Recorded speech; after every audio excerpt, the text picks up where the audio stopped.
Hi friends, welcome to share market in Malayalam. ഇന്നലത്തെ ലോയിൽ നിന്ന് ഇന്നത്തെ ഹൈയിലേക്ക് മാർക്കറ്റ് പോയിരിക്കുന്നത് 950 പോയിൻറ്റിൻ്റെ റാലിയാണ്. ഇന്നലെ ഏകദേശം 21,750 താഴെ ആയിരുന്നു ലോ.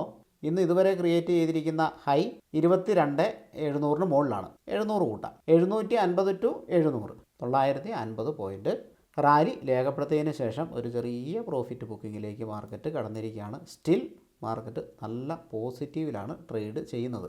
2 ദിവസം കൊണ്ട് ഹൈയും ലോയും തമ്മിൽ 1000 പോയിൻ്റൊക്കെ വ്യത്യാസം എന്ന് പറയുമ്പോൾ എത്രത്തോളം വൊളറ്റൈലാണ് മാർക്കറ്റ് എന്ന് നമുക്ക് മനസ്സിലാക്കാനായിട്ട് സാധിക്കും. ഡെയിലി ചാർട്ടിലേക്ക് നമ്മൾ കിടന്നു. ഇന്ന് ഗ്രീൻ ക്യാൻഡിലാണ് അപ്പിയർ ആയിരിക്കുന്നത്. ഇന്നലെ തന്നെ ഗ്രീൻ ക്യാൻഡിലായിരുന്നു. ഇന്നലത്തെ ക്യാൻഡിലിൽ തന്നെ നമുക്ക് മനസ്സിലായിരുന്നു മാർക്കറ്റ് മുകളിലേക്ക് പോകുമെന്നുള്ളത്. ടെക്നിക്കലി അത് അങ്ങനെയാണ്, ഇതിനു മുമ്പും അതങ്ങനെ ആയിരുന്നു. പെട്ടെന്ന് വന്നിരിക്കുന്ന ഒരു സെൻറ്റിമെൻറ്റ്സ് കാരണം ഉണ്ടായ സെൽ ഓഫ്, അതുകൊണ്ടാണ് മാർക്കറ്റ് താഴേക്ക് പോയത്. എന്നാൽ നേരത്തെ സെല്ല് ചെയ്തവർ തിരിച്ച് വാങ്ങുന്നുണ്ടാവും. അപ്പോൾ ഒരു ബൈയിങ് പ്രഷർ വരാം. കാരണം മാർക്കറ്റ് ടെക്നിക്കലി ബീറിഷ് ആയിട്ട് കുറച്ച് ദിവസം ആയായിരുന്നു. ഞാൻ ആ 2 ലൈൻ ജസ്റ്റ് ഇവിടെ വരയ്ക്കുന്നുണ്ട്. ഓൾറെഡി നിങ്ങൾക്കത് അറിയാം. ഇനിയിപ്പോൾ ഈ പഴയ ഹൈയുടെ ആവശ്യമില്ല. ഓക്കെ, എന്നാലും ഞാനത് വരയ്ക്കുന്നു. ഇതാണ് റെസിസ്റ്റൻസ്, ഇതാണ് സപ്പോർട്ട്. അപ്പോൾ സപ്പോർട്ടിന് മുകളിൽ ക്ലോസ് ചെയ്തു, സോ ബൈ ആണ്. ടെക്നിക്കലി അത് ബൈ ആണ്. ഇനിയിപ്പോൾ ഈ 24,000 മുകളിലേക്ക് മാർക്കറ്റ് പോകണം. ഇത് കുറച്ചും കൂടെ നമുക്ക് മുകളിലേക്ക് വെക്കാം. ഏകദേശം നമുക്ക് 24,000 എന്നുള്ള ഇത്. ഇനിയിപ്പോൾ ഇത് ഗ്രാജുവലി 24,000 പോയി ഒരു ഹൈ ക്രിയേറ്റ് ചെയ്ത് ഹയർ ഹൈ പാറ്റേൺ ക്രിയേറ്റ് ചെയ്യണം. അതിനുശേഷം പ്രോഫിറ്റ് ബുക്കിംഗ് വന്നേക്കാം. ഓക്കെ, എന്തായാലും ഇന്നുണ്ടായിട്ടുള്ള പ്രധാനപ്പെട്ട ന്യൂസുകൾ എന്തൊക്കെയാണെന്ന് നോക്കാം. ഇന്ത്യൻ മാർക്കറ്റ് റിക്കവറിയാണ് നമ്മൾ കണ്ടു. ഇതേപോലെ തന്നെയാണ് അമേരിക്കൻ മാർക്കറ്റും ഗ്ലോബൽ മാർക്കറ്റ്. മാർക്കറ്റിനെ താഴേക്ക് അടിച്ച് താത്തണമെന്ന് ആരൊക്കെയോ തീരുമാനിച്ചു, അവരത് ചെയ്തു. വലിയ റാലി എനിക്ക് തോന്നുന്നു ഇനി വരാനിരിക്കുന്നതേ ഉള്ളൂ. ഞാൻ ഈ വീഡിയോ ചെയ്യുമ്പോൾ ഇന്ന് ഏപ്രിൽ 8-ാം തീയതിയാണ്. 1:42 ടൈം. ജപ്പാൻ്റെ നിക്കി 6% ഉയർന്നിരിക്കുന്നത്. 1871 പോയിൻറ്റിൻ്റെ ഉയർച്ച. ഇതിനുള്ളിൽ അണ്ണന്മാർ തമ്മിൽ ശകലം വാഗ്വാദങ്ങളൊക്കെ നടന്നു കേട്ടോ. എന്തായാലും അത് നമുക്ക് കാണാം. അങ്ങനെ കഴിഞ്ഞ ദിവസം 7% താഴെ പോയ മാർക്കറ്റാണ്. റിക്കവറി വളരെ സ്ട്രോങ് ആയിരുന്നു. കുറച്ച് ദിവസങ്ങൾ കൊണ്ട് തിരിച്ച് കയറാവുന്നേ ഉള്ളൂ. പക്ഷേ ഒറ്റ ദിവസം തന്നെ 6% റീബൗണ്ട് ചെയ്യുക എന്ന് പറഞ്ഞാൽ വലിയ കാര്യമാണ്. അതുപോലെ എല്ലാ ഏഷ്യൻ മാർക്കറ്റിലും ഒരു റിക്കവറിയാണ് കണ്ടത്. US സ്റ്റോക്ക് ഫ്യൂച്ചറും യൂറോപ്യൻ ഇൻഡെക്സുകളും ഹൈയിലാണ് ഇപ്പോൾ ട്രേഡ് ചെയ്യുന്നത്. ഇതിന് കാരണം ട്രേഡ് നെഗോസിയേഷനിലേക്ക് കടക്കുമെന്നുള്ളതാണ്. ഇത് പറഞ്ഞിരിക്കുന്നത് അമേരിക്കയുടെ ട്രഷറി സെക്രട്ടറി ആയിട്ടുള്ള സ്കോട്ട് ബെസറ്റാണ്. അദ്ദേഹം പറഞ്ഞിരിക്കുന്നത് ട്രംപിൻ്റെ ഈ പ്രാന്തൻ തീരുമാനങ്ങൾ കാരണം വൈറ്റ് ഹൗസിൽ തന്നെ ഒരു പാനിക് ക്രിയേറ്റ് ചെയ്തിരിക്കുകയാണെന്നും അതുകൊണ്ട് റെസിപ്രോക്കൽ താരിഫുകളിൽ ഒരു നെഗോസിയേഷൻ ഉണ്ടാകാനുള്ള സാധ്യതയുണ്ട് എന്നുള്ളതുമാണ് അദ്ദേഹം പറയുന്നത്. അമേരിക്കയുടെ ട്രഷറി സെക്രട്ടറിയാണ്. മാത്രവുമല്ല അദ്ദേഹം രാജിയെക്കുറിച്ച് ആലോചിക്കുന്നു എന്നുള്ളൊരു സൂചന കൂടി പങ്കുവെക്കുന്നുണ്ട്. എന്തായാലും അത് വളരെ നല്ലൊരു നീക്കമായിരുന്നു. സോ ലോകം അതിനെ പോസിറ്റീവായിട്ട് എടുക്കുകയും മാർക്കറ്റുകളൊക്കെ തിരിച്ച് കയറി തുടങ്ങുകയും ചെയ്തു. എന്നാൽ US-ഉം ചൈനയും തമ്മിലൊരു ടോക്ക് നടന്നു. ആദ്യം US ചൈനയുടെ മുകളിലൊരു താരിഫ് ഏർപ്പെടുത്തി. അത് വളരെ വലിയൊരു താരിഫായിരുന്നു അല്ലേ. ടോട്ടൽ ഏതാണ്ട് 54% വരും പഴയതും കൂടെ കൂട്ടിയിട്ട്.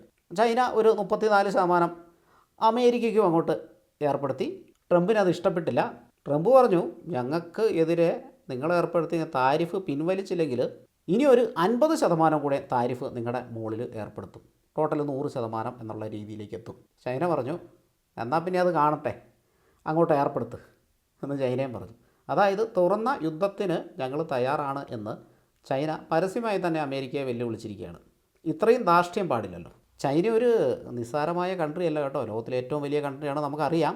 എക്കണോമിയിൽ 2 പേരും ഏതാണ്ട് തുല്യ ശക്തികൾ തന്നെയാണ്. കുറച്ച് മേൽക്കോയ്മ അമേരിക്കയ്ക്കാണ് എന്ന് നമ്മൾ പറയുന്നു, അവർക്കാണ് എന്ന് ചൈനയും പറയുന്നു. എന്തായാലും മോശമില്ലാത്ത രാജ്യങ്ങളാണ് അമേരിക്കയും ചൈനയും. ഇവർ തമ്മിൽ ഒരു തുറന്ന യുദ്ധത്തിനുള്ള സാധ്യതയില്ല. പണ്ട് തൊട്ടേ അമേരിക്കയ്ക്ക് ചൈനയെ കണ്ണെടുത്താൽ കണ്ടുകൂടാ. എന്നാൽ ഇന്ത്യ ഓൾറെഡി അനൗൺസ് ചെയ്തിട്ടുണ്ട്, തിരിച്ച് ഞങ്ങൾ വേറെ താരിഫുകളൊന്നും അമേരിക്കയ്ക്കെതിരെ പ്രഖ്യാപിക്കില്ല എന്ന്. ഇന്ത്യ ആ ഒരു ഡിസിഷനാണ് എടുത്തിരിക്കുന്നത്. ചൈനയാണെങ്കിൽ കട്ടക്കലിപ്പിലാണ്. ഒന്നാമത് ഈ ട്രംപിൻ്റെ സംഭവങ്ങളൊന്നും അവർക്ക് പിടിക്കുന്നില്ല. അപ്പം അതിനെതിരെയാണ് ട്രംപിൻ്റെ ഭീഷണി. ശരിക്കും ബ്ലാക്ക് മെയിൽ തന്നെയാണ് അമേരിക്ക ചെയ്യുന്നത്. അതിൽ ചൈന വീണില്ല എന്ന് മാത്രം. ഇനിയിപ്പോൾ അമേരിക്ക എന്തെങ്കിലും വിട്ടുവീഴ്ച ചെയ്താലേ ഉള്ളൂ. അമേരിക്കൻ ഒഫീഷ്യൽസിൻ്റെയൊക്കെ രാജിയിലേക്കൊക്കെ പോവുകയാണെങ്കിൽ ട്രംപിന് മാറ്റി ചിന്തിക്കാതെ വേറെ മാർഗ്ഗമില്ല. കഴിഞ്ഞ ദിവസം തന്നെ അമേരിക്കയിലുണ്ടായ പ്രക്ഷോഭങ്ങൾ നമ്മൾ വീഡിയോയിൽ കാണിച്ചതാണ്. കാരണം അമേരിക്കയിൽ അതിനുമാത്രം ആൾക്കാരാണ് മ്യൂച്വൽ ഫണ്ടിലും ഇക്വിറ്റിയിലും ഇൻവെസ്റ്റ് ചെയ്തിരിക്കുന്നത്. എന്നിട്ട് ഇയാളുടെ ഒരു നയം കാരണം ഇത് ശരിക്കും പറഞ്ഞാൽ അമേരിക്കയ്ക്ക് ഗുണമായിരിക്കാം, ഫ്യൂച്ചറിൽ ഗുണമായിരിക്കാം. പക്ഷേ ഇപ്പം ജീവിച്ചിരിക്കുന്നവർക്ക് ഗുണം വേണ്ടേ? 10-15 വർഷം കഴിഞ്ഞ് ഗുണം കിട്ടിയിട്ട് എന്താ കാര്യം? ഇപ്പോൾ ആളുകൾ ഓൾറെഡി തിരിഞ്ഞിട്ടുണ്ട് അമേരിക്കയെതിരെ. അവിടുത്തെ ആളുകൾ തന്നെ. ലോകം നേരത്തെ തിരിഞ്ഞാണ്. ഇന്നത്തെ കാലത്ത് ഒരുപാട് കാലമൊന്നും ലോക പോലീസ് കളിക്കാനായിട്ട് സാധിക്കില്ല. അതുപോലെ നമ്മുടെ ചൈനയുടെ ഈ തലസ്ഥാനം ബീജിംഗ് എല്ലാം അമേരിക്കയുടെ ന്യൂയോർക്ക് സിറ്റിയൊക്കെ ആയിട്ട് കട്ട പിടിക്കുന്ന ആധുനിക ഫെസിലിറ്റികളാണ് കേട്ടോ ഉള്ളത്.